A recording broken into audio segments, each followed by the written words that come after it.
Because as a leader, if you don't clearly know where you're headed, it's really hard to get a bunch of people to follow you. And I don't want people to follow me. I want them to race me up the mountain, which is the one that we've all decided to ascend together. Welcome to the Global Medical Device Podcast, where today's brightest minds in the medical device industry go to get their most useful and actionable insider knowledge, direct from some of the world's leading medical device experts and companies.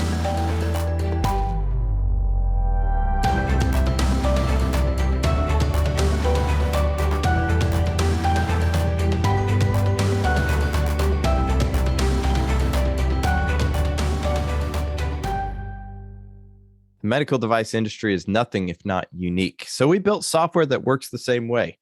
Greenlight Guru is the only quality management system designed by medical device professionals to meet the unique needs of medical device companies. Our cloud-based platform allows companies to bring safer products to market up to 3 times faster while reducing risk and lowering cost. Visit www.greenlight.guru today to request your free personalized demo of Greenlight Guru. Hey everyone, this is Etienne Nichols, the host of the Global Medical Device Podcast. Welcome back. Today we're going to be talking with Dan Purvis, who is the CEO of Velentium, where they build test systems, product firmware, and products for medical devices. So if you're interested, you can check them out. We'll put those in the show notes. Dan Purvis is the CEO and founder there, but he's also the author of 28 Days to Save the World, where he tells the story of his role and how he helped during the pandemic and how his company really came together when a lot of companies were falling apart during that time. It was a really fun conversation. If you have a chance to read his book, I'll put a link to his book in the show notes as well. Also, quick note about this episode. This was actually recorded in front of a live audience in Houston, Texas, in the Texas Medical Center for Innovation. It was a really fun conversation. It was a really fun event. If you have a chance, we have a few more road shows coming up in the True Quality Roadshow series. We are going to be in Orange County later this year, and we're also going to Amsterdam in November. So depending on when you'll hear this recording, that may or may not have passed, but we're excited to get to do that again, where we spend a day offering free content to the industry, where we have speakers come up on stage, tell their story. We have panels of different professionals, medtech professionals, talking about the industry and best practices and how we can better serve you. Definitely check that out. We'll put a link in the show notes as well, but let's get to the episode.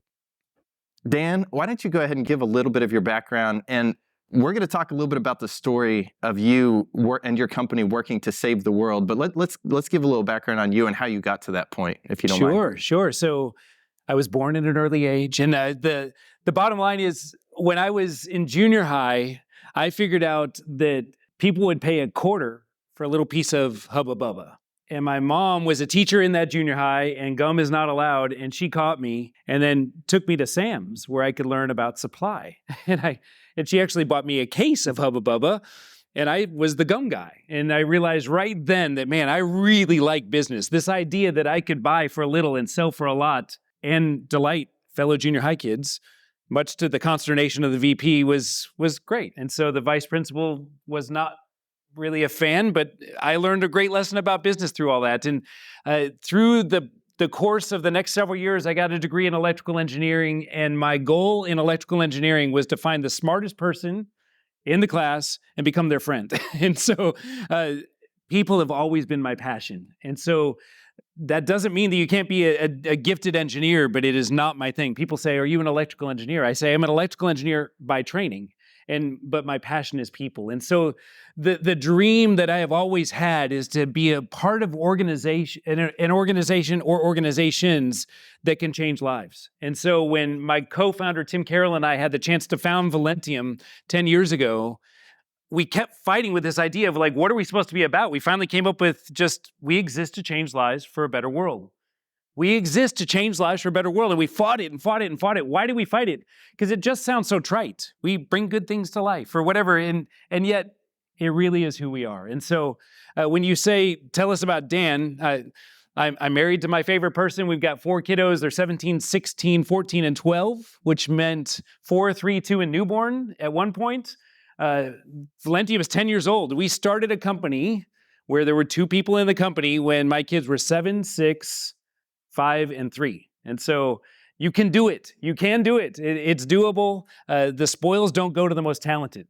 The spoils go to the most stubborn. And so dig in, hang in there, and you will win. So Now, the race is not to the swift and the battle's not to the strong. That's really cool. So I really appreciate you sharing the background. Your book is titled 28 Days to Save the World. What's that even talk about, saving the world? I mean, is it just being, what's actually happening there in that? Sure. So we wanted to write a book on culture because it's such a big passion point for us at the company. But I didn't want to write a book just to self-publish. I wanted to write a book that would be published that other people could read because the whole point was to improve lives.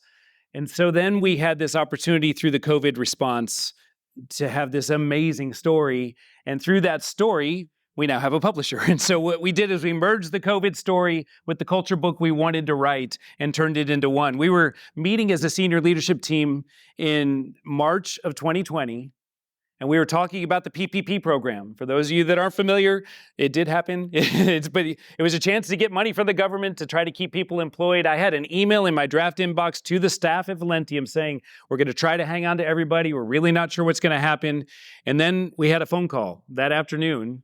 And then that afternoon, I got on a plane. And I flew to Seattle, where the first deaths from COVID were here in this country.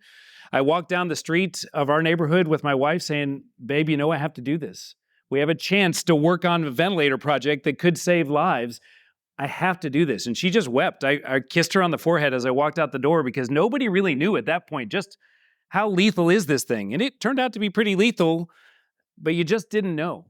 I got on a very empty plane, landed in Seattle, went up to Bothell, Washington, where Ventec Life Systems, one of our clients for the last 5 years was. And they had just told a leading magazine that if they had more resources, they could build more ventilators. So we called them up and said, we're here to help. And I went up there to help them. 2 days later, they said, there are people coming from General Motors. I said, General Motors? The car company, right? Yeah. Why? Not sure. Do you mind if I go to the conference room? Sure. And so, sure enough, I was in the conference room. They brought the head of North American manufacturing. He reports to Mary Barra, the CEO of General Motors, and several others. And we're going around the conference room, and they come to me, and I say, I'm Dan from Velentium, and we build the test systems for Ventec. And they just kept going around, and it just kept growing and growing and growing. They were building about 100 ventilators a month out of the Ventec facility. And they basically said at General Motors, what is it going to take for us to build 10,000 a month? Which ironically really is just a spreadsheet of scale. And so you just put it in and you say, I need 400 and some odd test systems and a bunch of parts. And it was nuts. Within 90 minutes of that first meeting, they had a disassembled Ventec ventilator on the table with all of the parts starting to be identified because they had an army of 70 buyers going across the entire General Motors buying platform to go find the parts. And we opened a Kokomo, Indiana, old Delphi plant from General Motors, reopened it as a ventilator factory within about 28 days and shipped 30,000 ventilators over that summer. And so it was a remarkable story. We're working 16-hour days, 7 days a week. I told each and every leader on the team, I said, I need 16 hours a day or more until your body gives out every day. When your body gives out, go home and rest. And when it wakes up, come back. And I've always said we exist to change lives for a better world. That starts with you and your family. I said, but in this particular moment, the whole country just stepped between you and your family.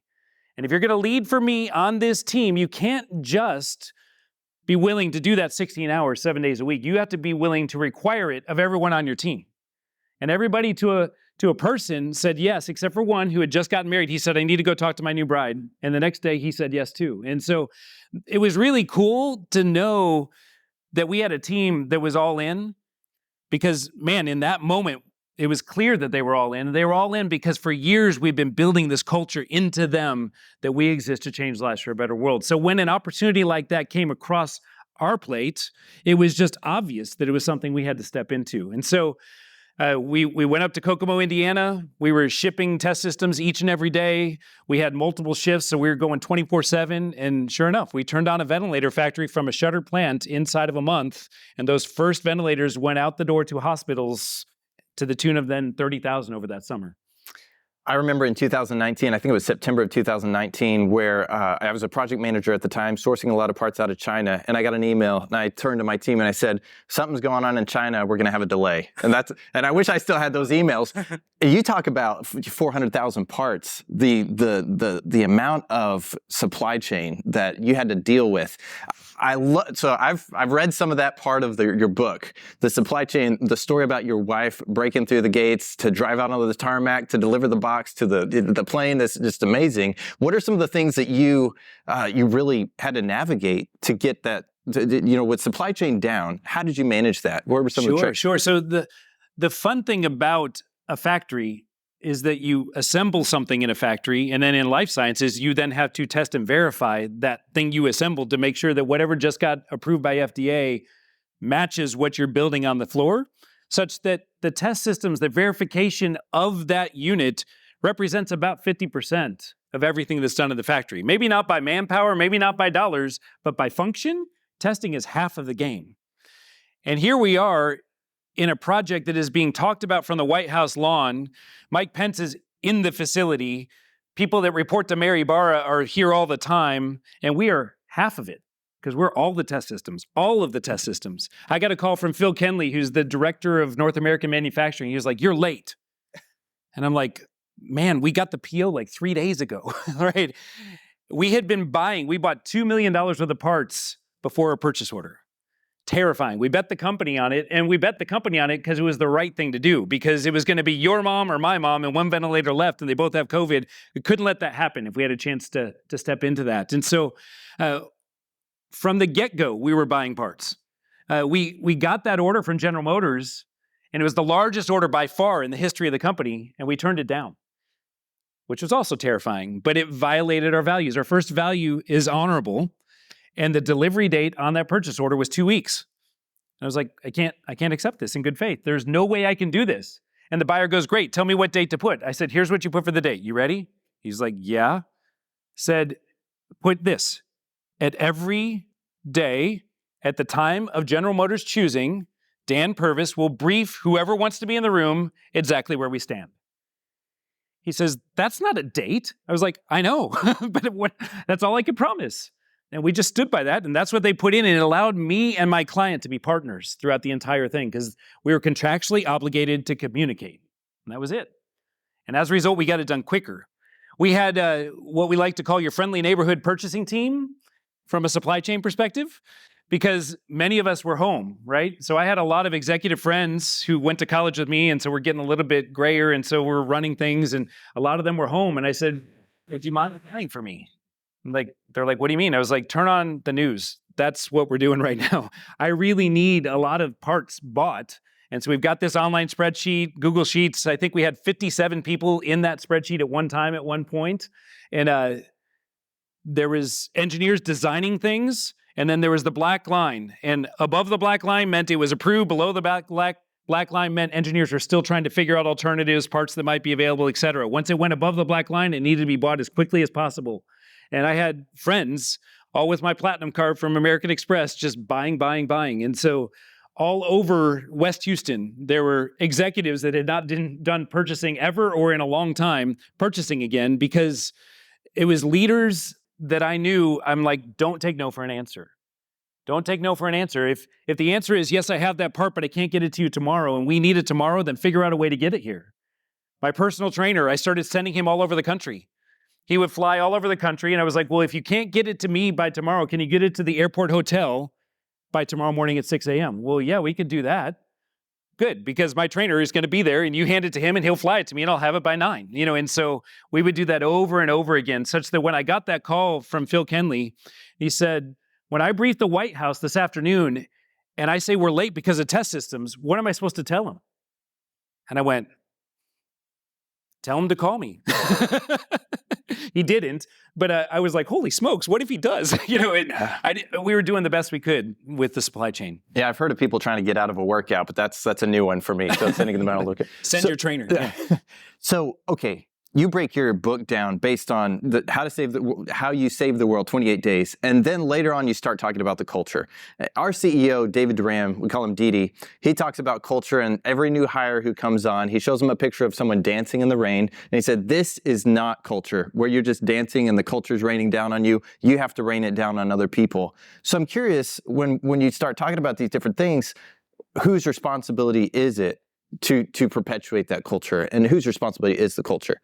Whose responsibility is the culture? We talk at Velentium all the time about making culture true, if you will. So this idea that culture is a platitude on a website or a poster on the conference room wall, it's just not true. Culture, every company has a culture. That culture can either happen to you or it can be cultivated by you. And so how do you cultivate a culture? One person at a time. Everybody has to own that culture. For us, we talk all the time. If you're part of a startup and you haven't read the book Traction by Gino Wickman, I highly recommend it. Traction is a blueprint for how to run a company that's small. And so it's worked very well for us. But in Traction, it talks about RPRS, right person, right seat. Right person, right seat. And so how we define that at Velentium is right person means you align with our 4 principles. The 4 principles at Velentium are our passion. We exist to change lives for a better world. That starts with you and your family. It moves out to our clients and our suppliers. It moves out even further to the caregivers and the patients. And finally, it involves our community. But it starts with you and your family. And then our 3 values: honorable, we do right for right's sake; results plus plus, we do the job and then some; and humble charisma, we strive to be the kind of people you want to be around. If you can defend your decision according to our 4 principles, I've got your back.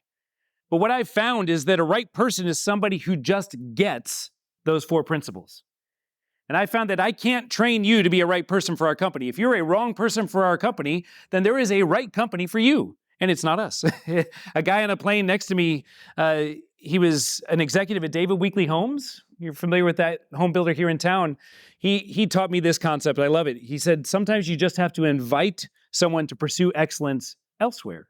And that there are going to be wrong people, that they're not a bad person. They're just a wrong person for what a right person is for you. And so right people really just ooze your principles. And then right seat, can they do the job and do the job well?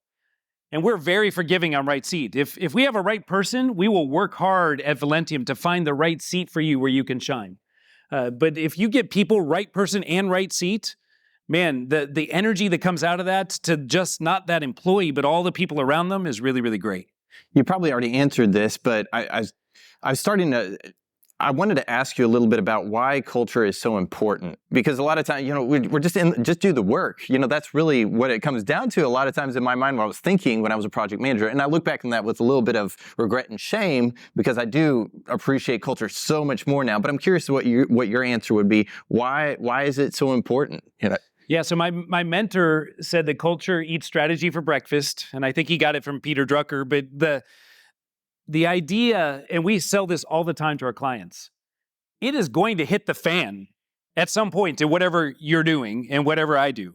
It probably is hitting the fan for half of you right now, whatever it is, right? And so when that happens, do you want a vendor who is there for the money, or do you want a vendor who is there for the cause?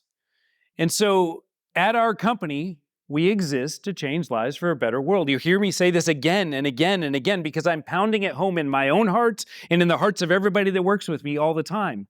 So when it hits the fan and we have a chance to go save the world like we did in the last week on a situation that hit the fan with one of our clients just now, it's like, no, we are in. And we're not in just so we can get paid. We're in because we want to end people suffering from diabetes, or we want to end people suffering from heart failure, or we want to end people suffering from insert indication here. You'll see over there, Indication Man on our banner, and we call him Indication Man because it's a silhouette of the human body and all of the different indications that we've had the opportunity to partner with you all to treat. And so to have a culture that says this is who we are, not just what we do, is really, really critical, because that's what's going to define what comes out naturally when you get poked, when it gets hard, right? I guess I would say one other thing is that if you ask somebody, tell me about your company, and the first thing you come back with is what you do, I would challenge that. And the reason I would challenge that is that what you do is technologically and market driven. And technology and markets, they change all the time.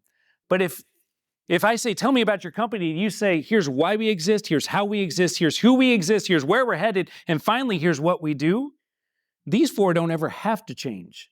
And so if you're full of something that you know on this side, then the what can change, and you can adapt and flex and get yourself once again relevant if the market or the technology changes. Yeah, when I think of Greenlight Guru, my mind went to that because in previous companies, I never would have been able to really identify that. With Greenlight Guru, if you ask me what we do, our goal is to improve the quality of life. And I could talk about other things like that. But, and then, oh yeah, we sell software. But that's really cool to think about that. So, okay, I didn't mean to leave the 28 days to save the world as quickly as I did. I had a question for you on that. So you went through that experience. I'm curious, has it changed the way you live your life now, the way you look at things, the way you look at business? Or was that just a moment that was extraordinary and now we're back to normal? What are your thoughts? Yeah, so for those of you that are Toy Story fans, great. If you're not, then you haven't had kids yet. But like, there's the dino guy, right? That he goes, I don't have to play this anymore. I lived it. Do you remember that scene? And it's just great. We look back on that scene from the life of Velentium, and I go, wow, that really happened. That really happened. They say that people that have like personality disorders sometimes have this like disproportionate view of themselves, where it's self-aggrandizement, right?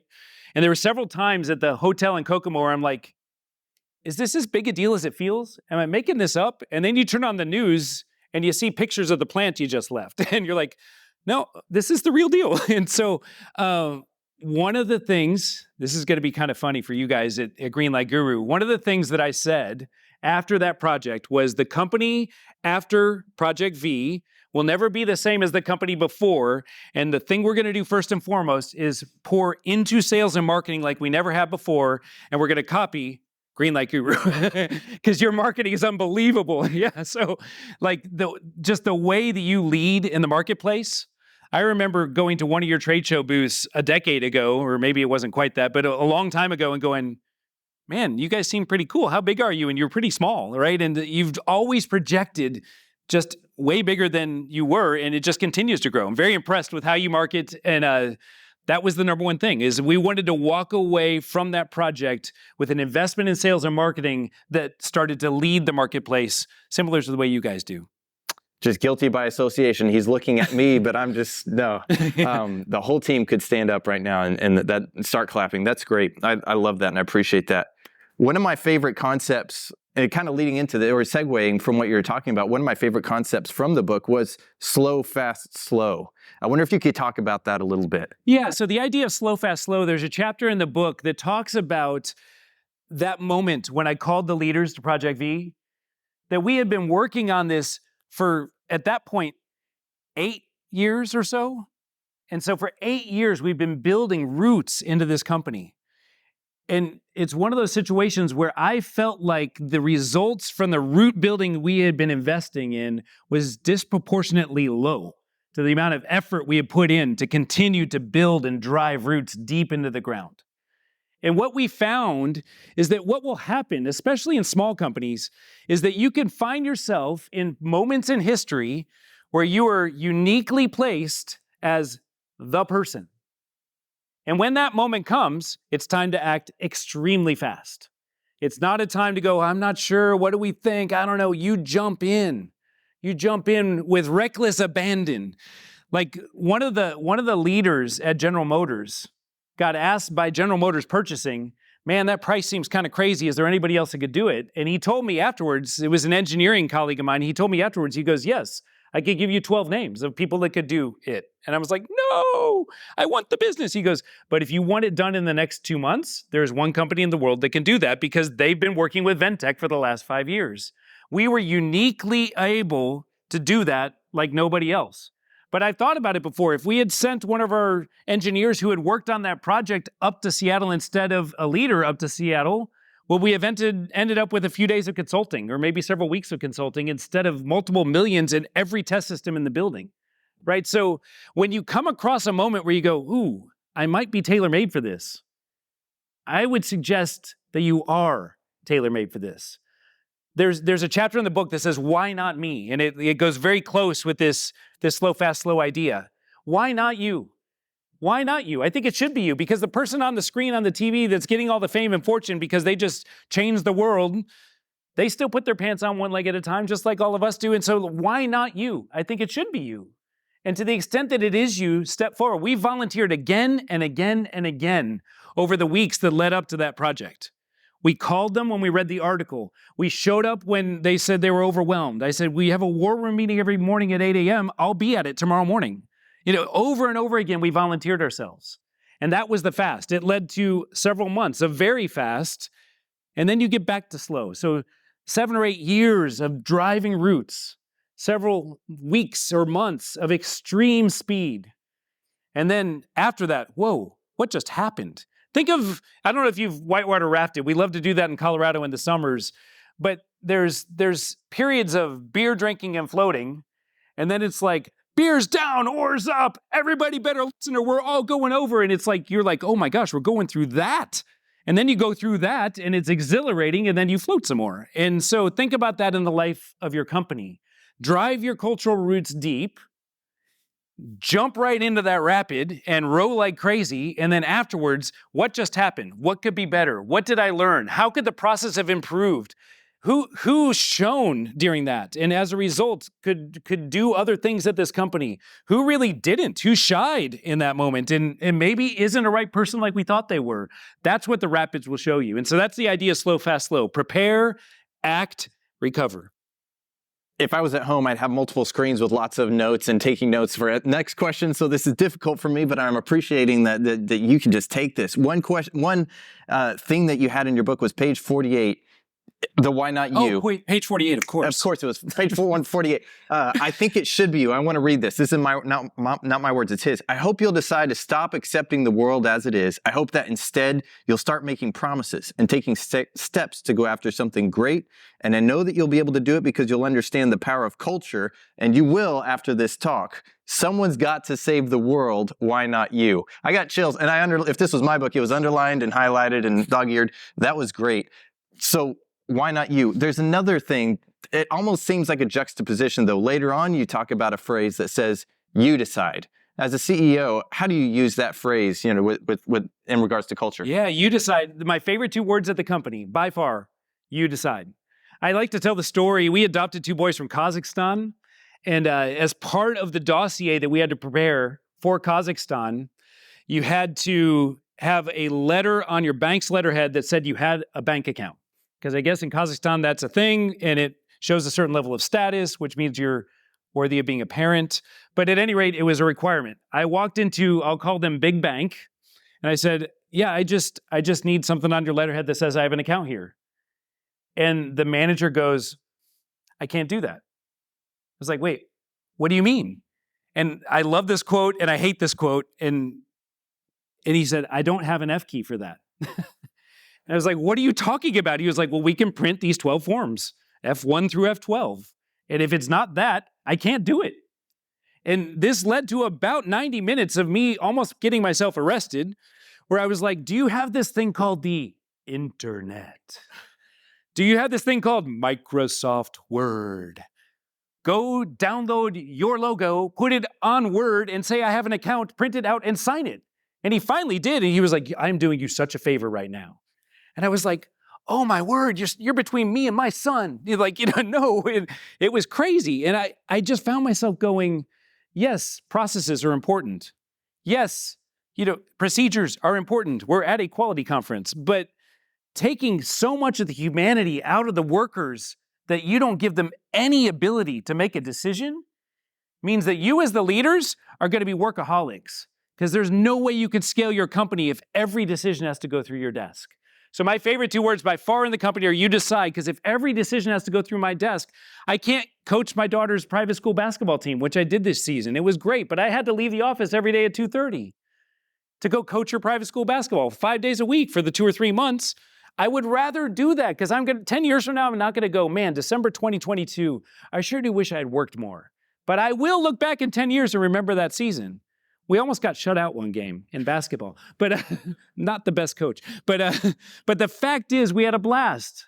And I tell my staff, you may get an email from me at 11 p.m. It doesn't mean I need you to respond to it. It just means I'm back at work after taking that afternoon off each and every day. And so to do a you decide culture really requires some policing of yourself as a leader.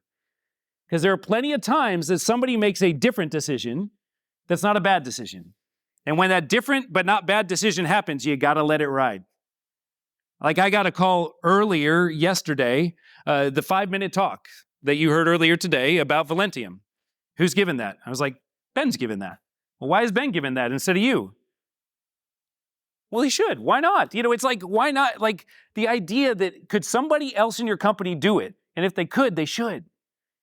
And I don't know about you, but as a young leader, I'd like a younger leader, like the idea is like, it's a little scary. It's a little scary not to do it because you got to where you are today as a leader by doing it. You got results, and those results got you promoted. And those promotions got you more opportunities, which you did those too.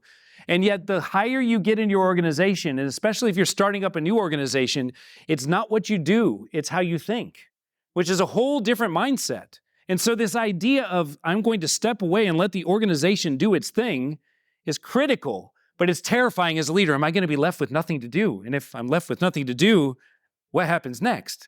I guarantee you, your giftedness will attract more things to do. You will never run out of things to do. But if you continue to do the things that you did yesterday, you won't train your team to do those so you can do the new things that will take your organization to a whole nother level. That's fantastic.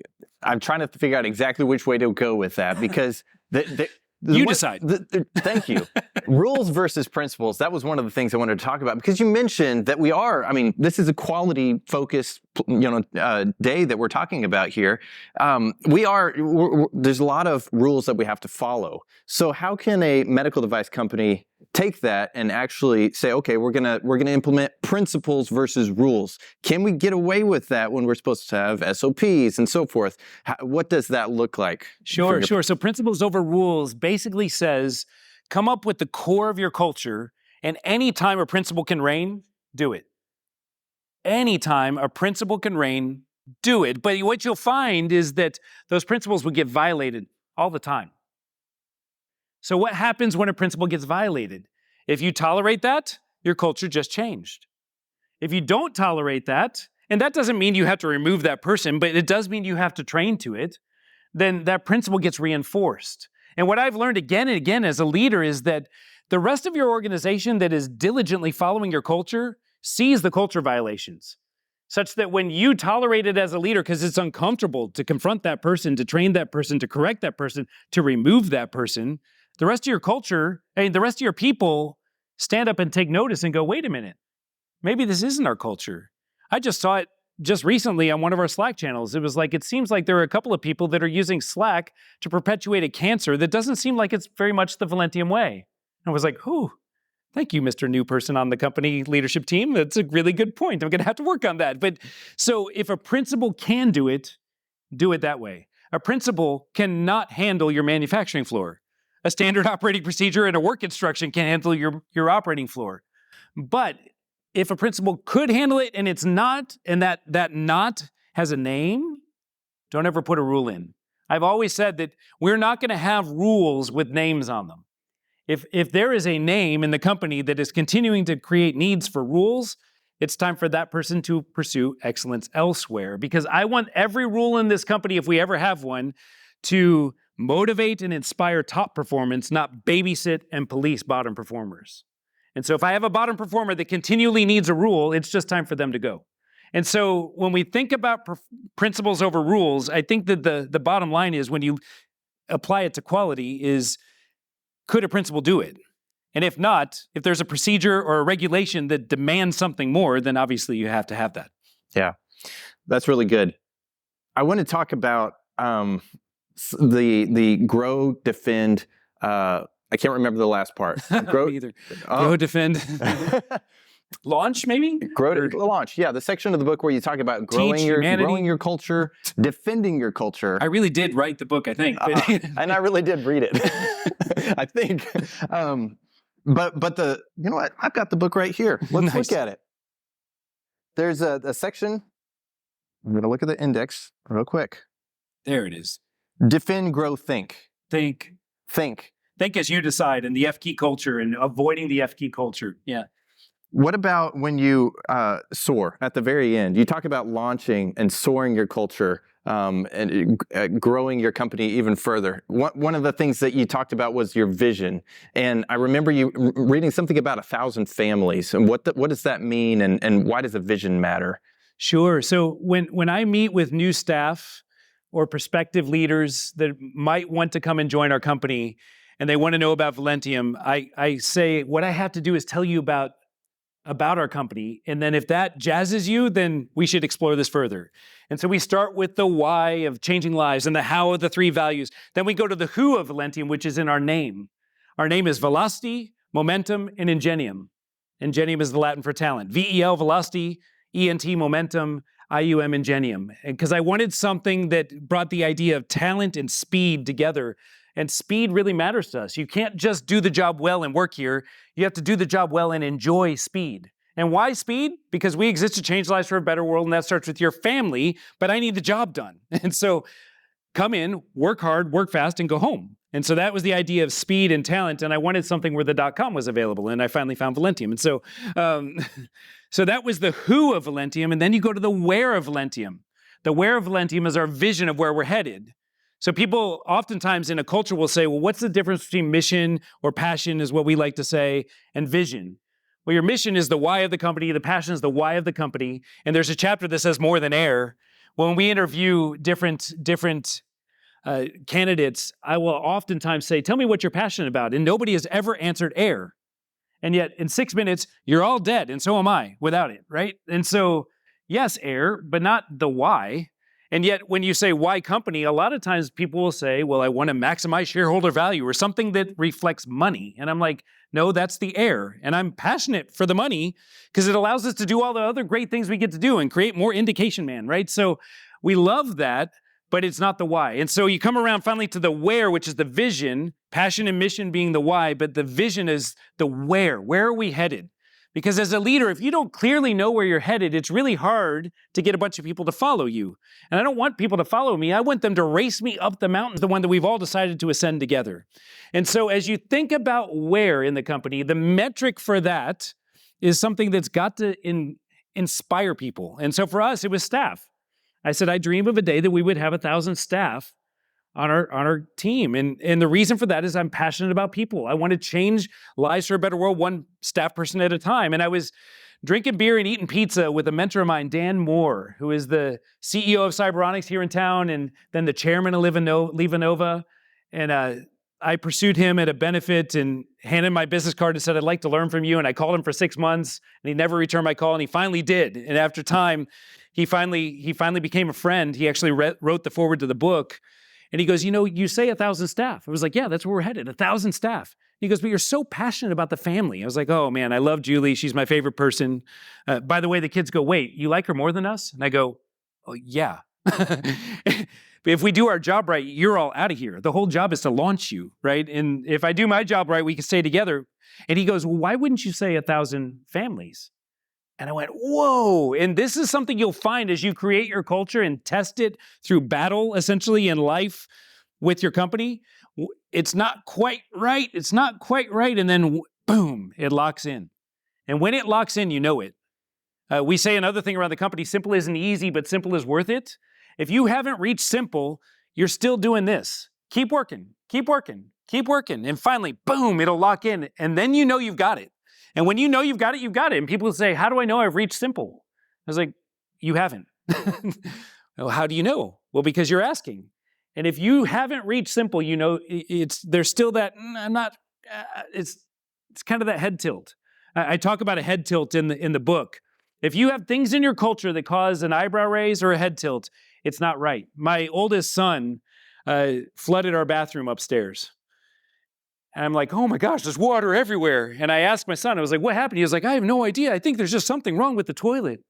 And head tilt, right? I'm like, something ain't adding up. And it led to and he said it's just like that, or I might have put an entire roll in to see what would happen. And so when you get the or in your company, you got to dig on that and rifle it out until you fully get it tight, right? And so that's the idea.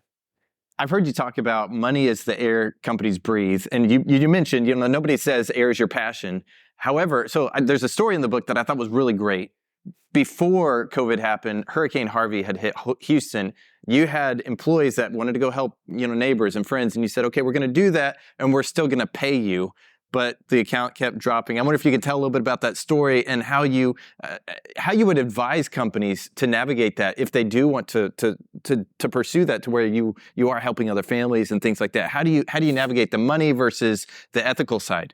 Yeah, so how do you bridge the gaps of financing? There were some financing questions to the panel, and your passion, which is maybe the indication you're working on, and how do you make all that work together? That is a really tough deal, right? Because you could say there is huge amounts of success right at the other end of that parking lot, but you've got to hold your breath to get there. And I'm like, I don't think I can hold my breath and run all the way to the other end of the parking lot. Well, that's a problem because that bounty exists, but you're going to die halfway there and that doesn't work. And so, I mean, how many of our companies, you were like, it was so close and we just couldn't pay everybody and everybody went. And so money matters. Money matters. Absolutely. The quicker you can get to cash flow positive and let your customers pay the bills instead of investors paying the bills, the better. The quicker you can get to cash flow positive to let the customers pay the bills and not credit cards or your own personal finances pay the bills, the better. My wife and I came out of a movie. This is early on in Velentium, and she was weeping. I guess something from the movie got her thinking about the company and how crazy it is. And we've got these young kids, and she goes, I don't want to hear about the finances of the company anymore. And I was like, okay. She goes, and please don't have us live under a bridge. And my thought, I said, we won't. And what I was thinking there was not that Velentium will be successful, is that I can mow lawns again like I did in high school if I have to. I mean, and over the next course of events, Tim and I had 9 credit cards in a spreadsheet. It had Tim 1, Tim 2, Tim 3, Dan 1, 2, 3, 4, 5, 6. The limit on that credit card, the day that it cycled, and hence the day after is the best day to buy because I get the entire cycle plus the float, 45 days or so of interest-free line of credit. And we built a company on that. And then we used our 401k loans. And then we used a home equity loan. And then I borrowed $70,000 from my father-in-law behind my wife's back because she said, I don't want to hear about it anymore. Terrifying. So Thanksgiving. Yeah. Well, no, seriously, when we took private equity, people go, how did it go to take private equity? I was like, you were asking the wrong guy because it changed my life because I can eat Thanksgiving with people and look them in the eye again, right? And so when you say, where is the line between money and ethics? I'm just saying that when I tell you the story that we decided during Hurricane Harvey to pay people right through through the hurricane, even while they were mucking out their houses and everybody else's houses and not doing work anymore, I know the pain that caused because it nearly put us out of business. But we just said it's the right thing to do. And quite honestly, I got to the point where I was like, I don't just want to run a company. I want to run a company that reflects my passion for people. And so if I can't run a company that reflects my passion for people, then we will die trying. And I'm telling you, if you have that kind of attitude that you don't want to just run a company, you want to run a company that X, figure out that X, and then die trying.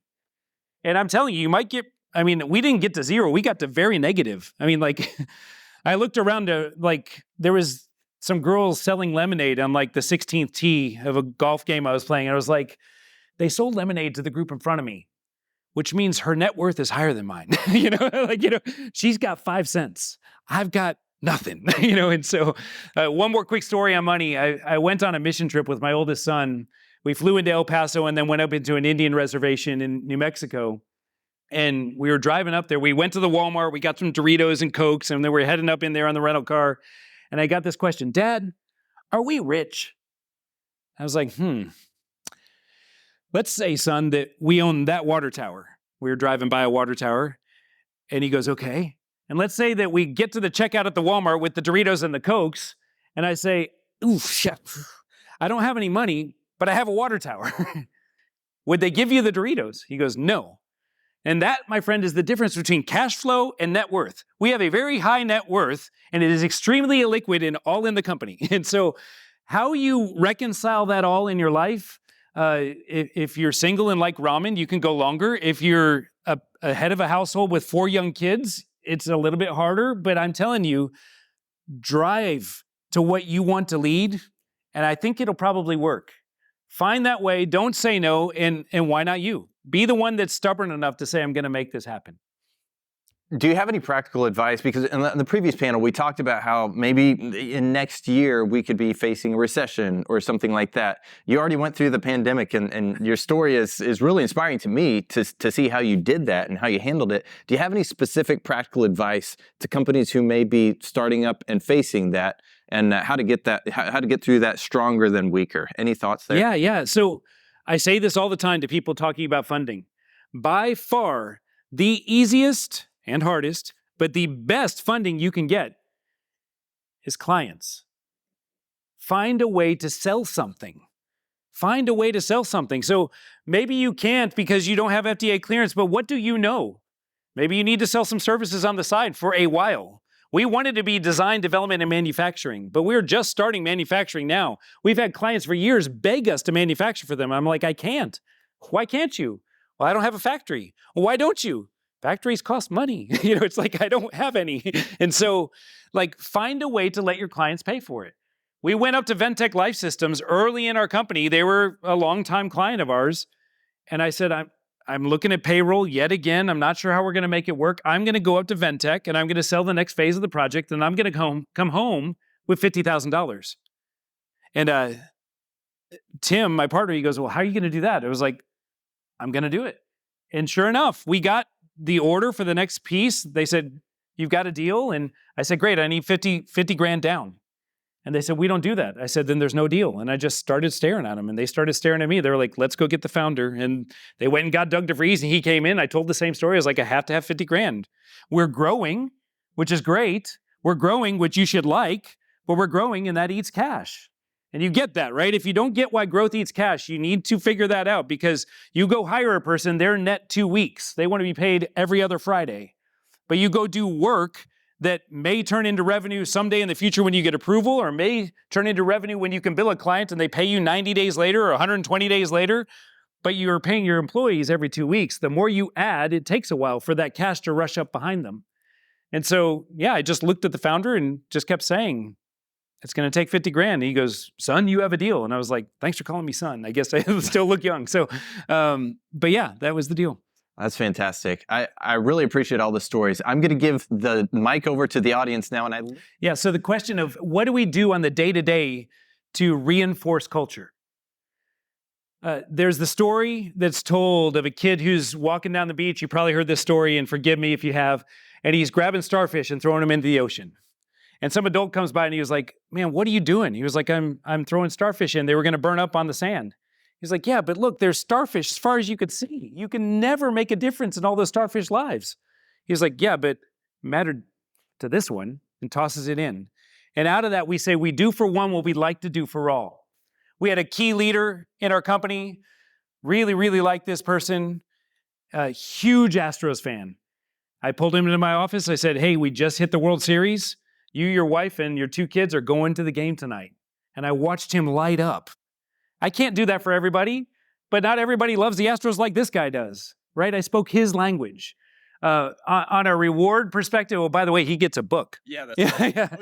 Yeah. Nice. They were all like, quick. No, it's not that good a book. But we have Amazon gift cards. You can get Amazon gift cards with your logo on them. And when we give, and they're spot gifts, they're $50 and $100 gifts, and we give them to our program managers and say, give them out whenever you were impressed to the staff. And that gift, quite honestly, is not to the staff, it's to the staff's spouse. Bring that thing home with our logo on it and be like, hey, hey, you did great. And so there are things like that. Then there are things where you have to defend the culture. When something doesn't go well, and we're in research and development, and that R is ugly, right? Research, by definition, is unknown, which means we camp out all the time in ugliness on an engineering perspective of just trying to get something to work that has never worked before. And so in the midst of all that, humble charisma. Am I teachable? That's one of our values. And so when something doesn't go well, I can guarantee you I'm not going to do everything right for you if we serve you. Probably shouldn't say that if I'm trying to get business. But what I can guarantee you is if you call us out, we will answer the phone, we will look you in the eye, we will tell you the truth. And if I don't sniff that that's happening, I will respond. I got a complaint at, I think, 10:30 the other night, and I was still up because I do a lot of afternoon activities with the kids. And I responded on behalf of the company within 30 minutes saying, it's not mine to respond. People on our staff will, but I'll make sure you hear from us tomorrow.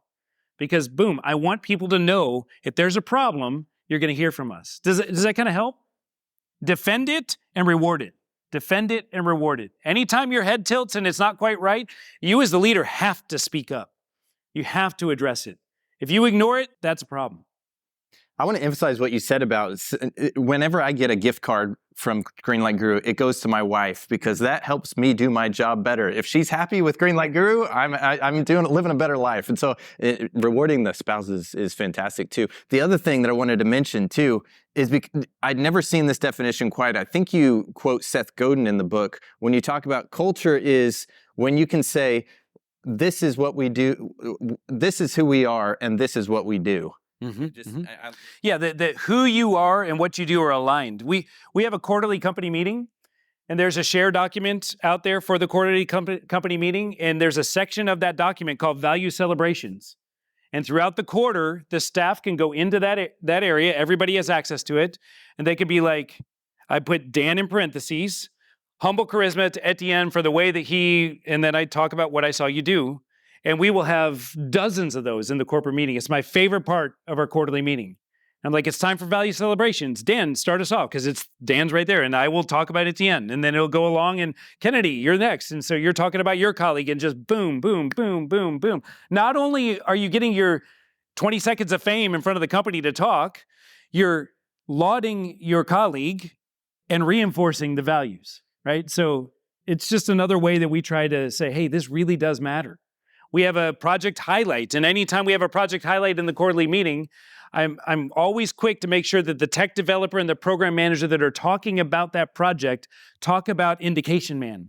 How is this ultimately helping people? We had a situation with the supplier. During COVID, I got a call from a supplier. She runs a one-man graphics design company, and she called me in tears. She said, my husband just fell dead in his high school classroom. And he didn't keep up our life insurance, and I'm not sure what I'm going to do. I was like, oh, that's horrible. She goes, and I couldn't think of who to call, so I called you. And I was like, the fact that she decided to call one of her clients, and it was us, says something about our culture. I was really excited about. Well, I said, say no more. I'll be back in touch. And we put it out to the company that over the next 3 days, every dollar you donate will be matched dollar for dollar by your leadership team. And then we called her back and we said, we've just funded 6 months of your mortgage. And because the company raised $3,500 and we matched it and put $7,000 towards 6 months of her mortgage, she gave me her mortgage account, so we actually put it straight to the mortgage. And she just began to weep. She goes, nobody has loved us like Velentium has. And I said, and there wasn't a dry eye in our conference room. And we hung up with her on the Zoom. And I said, gentlemen, roll up your sleeves because that's why we do this. That's why money matters, so that we can change lives for a better world, one life at a time. And so those stories over time in your company will become legend. And once those stories become legend, they have a life of their own, and the culture begins to go into the other people where they're not just being rained on. Can you tell the story of the hammer? Because I thought that was a great story. Yeah, so our chairman and my lead investor, he tells the story of he got a new office manager, and she locked the cabinet on the office supplies. And it really bothered him. He was like, no, I run a company, not our company, but the company that he had back in the day. I run a company where I trust my people with the office supplies. But rather than just say, hey, unlock the cabinet, he said, get me a hammer. And he went up there and he pounded the metal handle off of the cabinet and just left it hanging there and the door just dangling. Because he was like, I want people to see, hear, and feel that at this place, we trust you. We trust you. Well, when he retired from that company as its leader after many, many years, they gave him, akin to a trophy, but it was a hammer with that handle, like all done up in some kind of art deal, because they loved him, because that story became legend at that company. And that legend is that, no, here, we trust you. We trust you. Legendary. I love that. Okay, we have another question from the audience. Right. So great questions. Who do I look up to and why? And where do I see the company in 10 years or more? So Brian Tracy is like this motivational guy from way back when I was, I don't know if he's a thing anymore, but he told me, I went to one of his motivational things way back when. He said, if you will read 30 minutes a day in your field, you will be one of the world leaders in your field in 10 years. And so my first challenge to you is if you're not reading and reading actively, you're getting surpassed by others who are. Now, I'm not a big reader, I'm a big listener. And my kids all make fun of me because I'm a big fan of Audible's 2X feature. And they're like, how do you do that? It's like, well, it forces me to concentrate. I like speed. I like speed all the time. But if you recommend a book to me, I won't put it down on a list. I'll go to Audible immediately and buy it. And so then I'll listen to it as quickly as I can, and I'll go on to the next one. So the first answer I would give you is I look up to anybody that's written something because I want to consume that, right? So from an author perspective, my favorite author is Jim Collins. Good to Great, Great by Choice, How the Mighty Fall. All these books are just foundational. I've learned a lot from Gino Wickman. So Get a Grip and Traction. And then Scaling Up by Vern Harnish is another book that is just great about small business and growing small business. So these are authors that I will read. As far as people that I look up to, Dan Moore, I sought him out. I was told by others that Dan Moore is a man of faith who leads well. And I went, I got something to learn from that guy. And I stalked him, right? And so he ignored me for 6 months. And when we finally had coffee, we talked for a very long time. And he goes, anybody that wants to be mentored by me, I ignore because if they don't really want to be mentored, they'll give up. And I went, okay. I'm glad I didn't. So Dan Moore is a guy that I look up to. And then ultimately, I would say that if you're not a person of faith, you might consider that, whatever that looks like for you, because people of faith tend to ultimately study influence. And so going into some kind of a faith tradition and pursuing lessons from that so that you might learn how to influence, I think is the ultimate lesson. Oh, and then where do I see myself in 10 years? So we did sell to private equity 40% of the company, and so now we're perpetually a company that is for sale because that's what they do. My dream would be that we talk about it all the time, that we are design and development. And in order to grow the company, Tim and I have to go out and hunt more design and development projects to drag back to the cave to feed all the engineers.